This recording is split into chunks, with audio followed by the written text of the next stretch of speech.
नमस्कार, NMF news पर आप सभी का बहुत स्वागत। मैं हूं आपके साथ अभिषेक पुंडीर। महाकुंभ 2025 शुरू हो चुका है। 13 तारीख में शाही स्नान हुआ, अमृत स्नान हुआ। उसके बाद से लगभग 10 करोड़ श्रद्धालु पहुंच चुके हैं कुंभ में, ऐसा अनुमान जताया जा रहा है। लेकिन आज कुंभ की चर्चा करेंगे, साथ ही हिंडनबर्ग की चर्चा करेंगे और चर्चा करेंगे गौतम अडानी की। गौतम अडानी और हिंडनबर्ग का जो विवाद रहा उसे आप जानते ही हैं। लेकिन सबसे पहले यह समझ लीजिए कि 13 जनवरी में अडानी ग्रुप ने इस्कॉन के साथ मिलकर एक कैंप का आयोजन किया। कैंप शुरू किया मतलब लंगर लगाया, आम भाषा में अगर कहें तो लंगर लगाया कुंभ में, और औसतन 60,000 लोगों को खाना यहां खिलाया जा रहा है। 13 जनवरी जिस दिन पहला अमृत स्नान महाकुंभ का था, उस दिन यह भंडारा शुरू किया गया, लंगर शुरू किया गया, और 15 जनवरी को हिंडनबर्ग के कपाट बंद हो गए।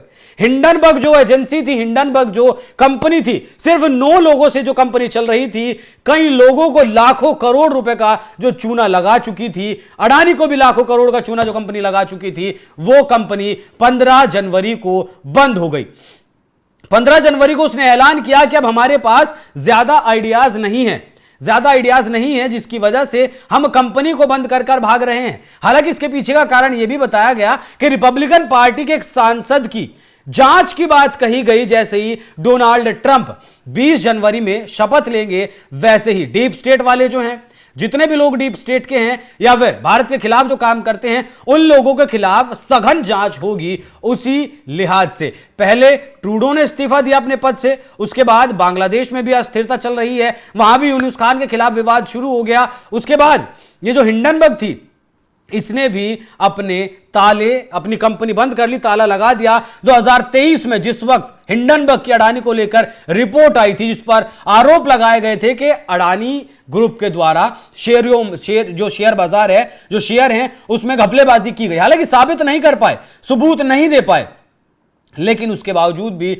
अडानी को लगभग 1 लाख करोड़ रुपए से ज्यादा का नुकसान हुआ था। उनकी जो संपत्ति थी वो आधे से ज्यादा घट गई थी। मतलब अगर 100 रुपए उनकी संपत्ति थी तो 50 रुपए से ज्यादा घट गई थी, नुकसान हो गया था। और वो जहां टॉप 10 में शामिल हुआ करते थे, 30वें नंबर पर दुनिया के अमीरी में उनका नाम आया करता था, वो 37वें 40वें नंबर पर पहुंच गए थे। उसके बाद एक और हमला किया सेबी चीफ माधवी बुच को लेकर, उससे भी आगे जब काम नहीं चला, वहां भी उन्होंने नुकसान पहुंचाया। उसके बाद फिर एक और हमला किया अडानी को लेकर, वहां भी काम नहीं चला। अमेरिका की एक छोटे से जिले की एक कोर्ट में अडानी के खिलाफ शिकायत दर्ज करवा दी, मुकदमा दर्ज करवा दिया, नोटिस भिजवा दिया पूछताछ के लिए। आरोप लगा दिया कि अमेरिका से जो पैसा इकट्ठा किया है, उस पैसे को हिंदुस्तान में रिश्वत के तौर पर दिया है। भला भैया आपको कैसे पता कि वही पैसा था वो? अडानी के पास क्या और पैसा नहीं है? खैर, हिंदुस्तान का आपस का अपना स्टेट का और भारत सरकार का मुद्दा था, वहां भी अडानी कुछ नहीं बिगाड़ पाए। और आज कुंभ से